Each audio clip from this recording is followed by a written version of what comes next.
Circle of Inevitability, capítulo 179. Festa.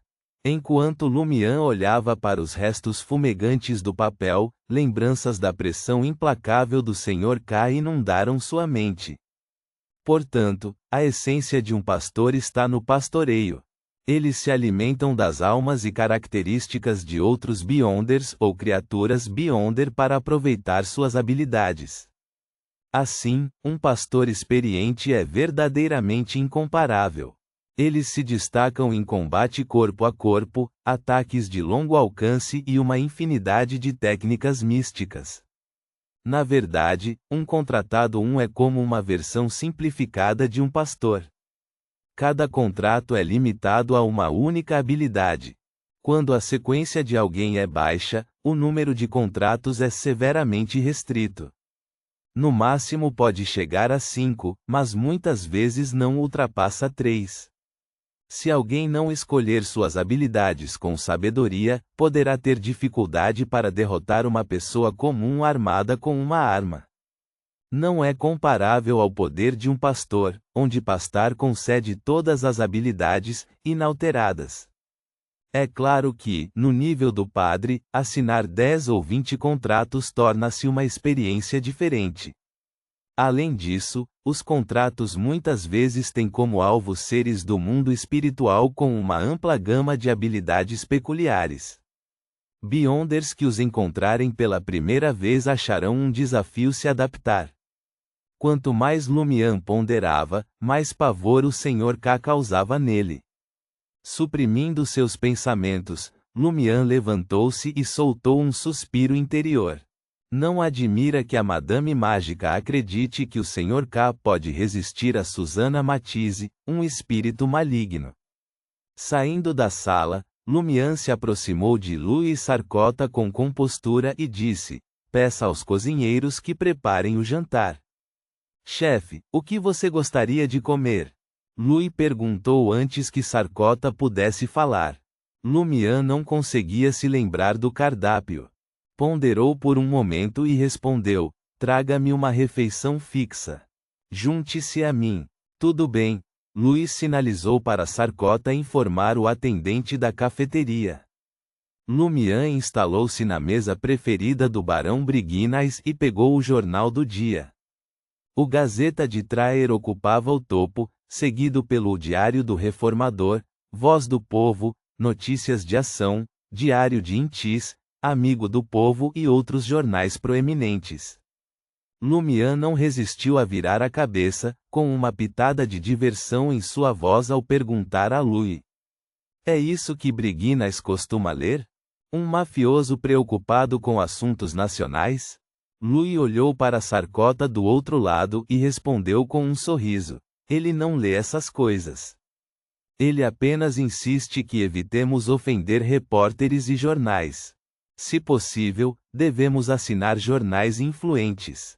Ocasionalmente, ele gastará dinheiro para colocar anúncios do Salle de Balbrise, gabando-se da presença de dançarinas cativantes aqui. Ele geralmente lê os 3 jornais e revistas na parte inferior. Evitar conflitos com jornais e repórteres. Faz sentido. Se o Gazeta de Traer publicar notícias de uma presença significativa da máfia no distrito comercial, o Savoy Mob estaria condenado no dia seguinte. Aqueles velhos ainda valorizam sua reputação." Lumian ganhou um pouco mais de compreensão. Ele então pegou os jornais e revistas do fundo. Havia Novel Semanal, Estética Masculina e Fantasma, uma revista repleta de fofocas de Traer e piadas contemporâneas. "Isso não é mais interessante do que os outros?" Lumian pegou o Novel Semanal e mergulhou na última história serializada. Casualmente, ele perguntou: "De onde vêm os fundos e as taxas de publicidade desses jornais?" Louis ponderou por um momento, gotas de suor frio se formando em sua testa, mas ele não conseguiu responder. Nesse momento, Sarcota entrou na conversa. "É deduzido dos 100.000 verdor que reservamos para cultivar laços com a polícia." Lumian assentiu com aprovação, satisfeito de que isso não prejudicaria seus ganhos como um novo líder do Savoy Mob. Em pouco tempo, o atendente da cafeteria chegou com a comida. Pombo picado com cebola, caranguejo defumado, torta quente de frango com bambu, miolo de carneiro estufado, rodelas de vitela estufada, ostras grelhadas com baunilha, 2 saladas, queijo escarlate, molho de amêndoas grelhadas, um copo de licor vermelho, branco e azul, e uma garrafa de Cabernet Sauvignon. Os aromas perfumados se misturaram, flutuando nas narinas de Lumian e fazendo sua boca salivar ainda mais. Exatamente como esperado de Traer. Até mesmo a refeição fixa de uma cafeteria comum oferece uma grande variedade de pratos. Se fosse Loen, eu estaria limitado a escolher entre bife frito ou ervilhas cozidas com carneiro. Lumian, sendo um inticiano puro, comparou zombeteiramente a culinária de Loen com base em suas impressões de vários jornais, revistas e piadas folclóricas. Ele ergueu o copo de licor tricolor e tomou um gole, depois apontou para as poltronas de cada lado da mesa, dizendo: "Vamos comer juntos." Louis curvou-se ligeiramente e respondeu com um sorriso: "Chefe, nos revezaremos para comer depois que você terminar."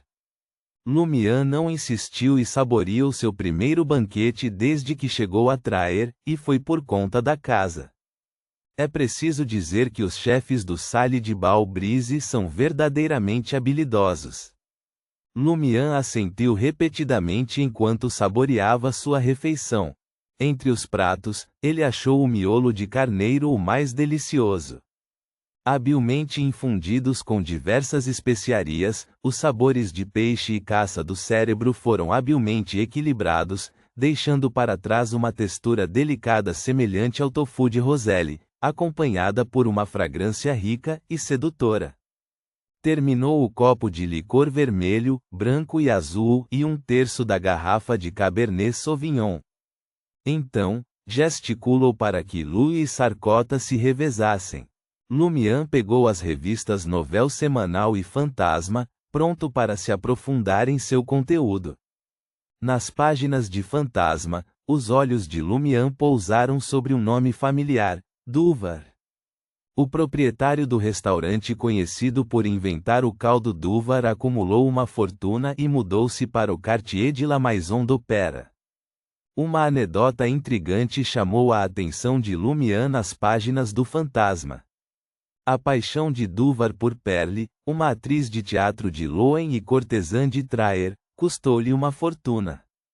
A história narrava um banquete realizado na residência privada de Perle, onde ela estava deitada nua numa enorme travessa de prata, servida por atendentes, na presença de mais de uma dúzia de convidados. Isso partiu o coração de Duvar. Ele até tentou o suicídio sem sucesso. Lumian não conseguia decidir se suspirava pela tendência dos traernenses de exagerar ou zombava dos loeneses por não serem tão conservadores quanto pareciam. Parecia que este último se adaptou rapidamente em Intis, ou talvez devesse zombar de Duvar por sua inocência imaculada, apesar de ser um traernense na casa dos 40.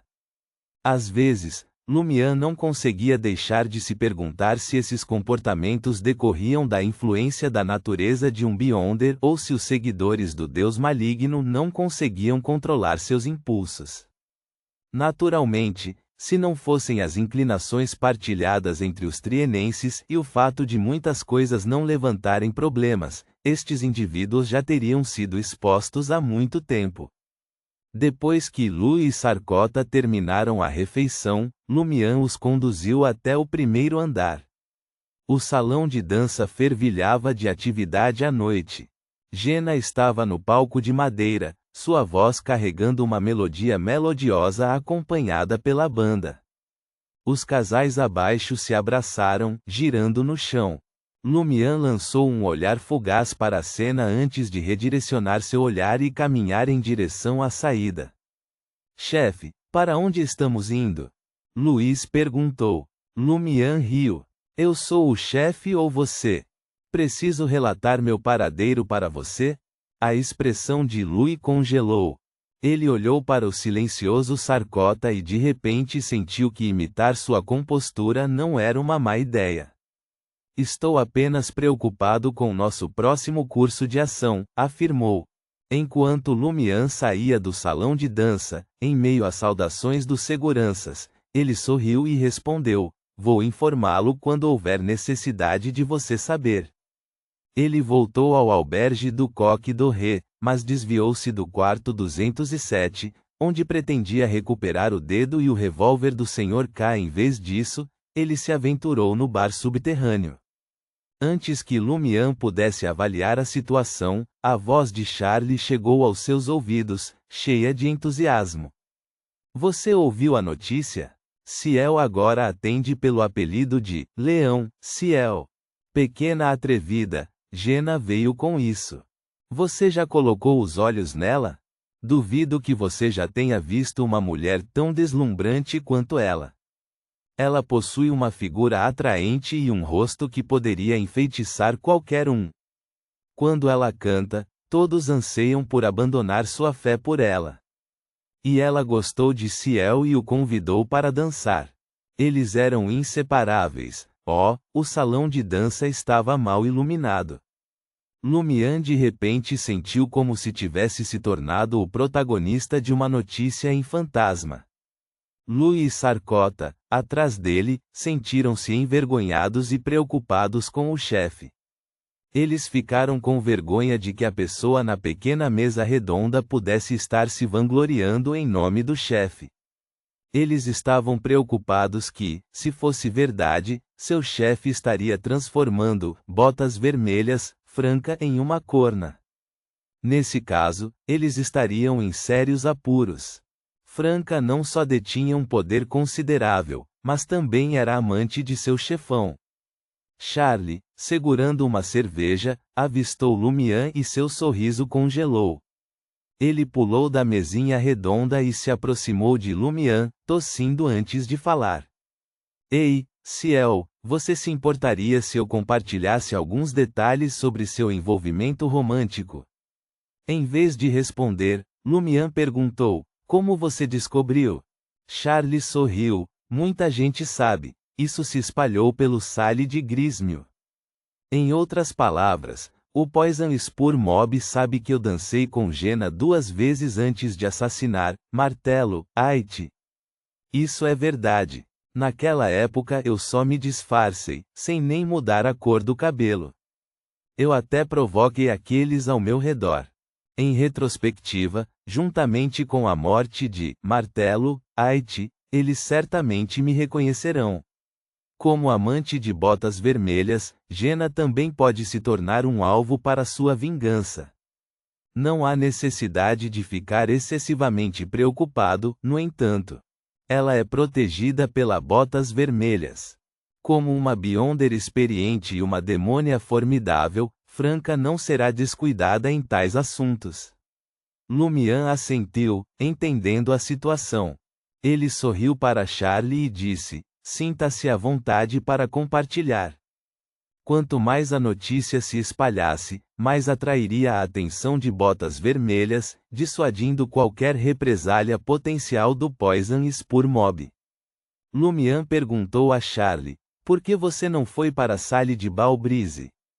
Charlie forçou um sorriso e respondeu: o gerente, René, quer que eu comece oficialmente amanhã. Ele me ofereceu 80 verdor por mês. Enquanto conversavam, Lumian notou seu vizinho sentado no balcão do bar. O abjeto autor Gabriel. Ele ainda ostentava cabelos castanhos desgrenhados e oleosos, grandes óculos de armação preta, camisa de linho desbotada e macacão preto. Lumian se despediu de Charlie e se aproximou de Gabriel, perguntando: qual é o problema? Gabriel, bebendo um copo de absinto verde claro, olhou para ele e sorriu amargamente. Meu roteiro foi rejeitado. Aqueles gerentes nem se deram ao trabalho de lê-lo. Eu o submeti a dezenas de teatros, mas ninguém está disposto a dar uma chance. Dezenas de teatros. O coração de Lumian agitou-se quando ele perguntou casualmente: Você enviou seu roteiro para o teatro da velha gaiola de pombos em nosso distrito comercial? Sim, Gabriel suspirou. O gerente deles também me recusou. Ele mencionou que eles escrevem seus próprios roteiros ou encomendam roteiros personalizados. Lumian sentou-se e perguntou: Quem é o empresário deles? Nota 1. Sequência 7 do dançarino. Ponto.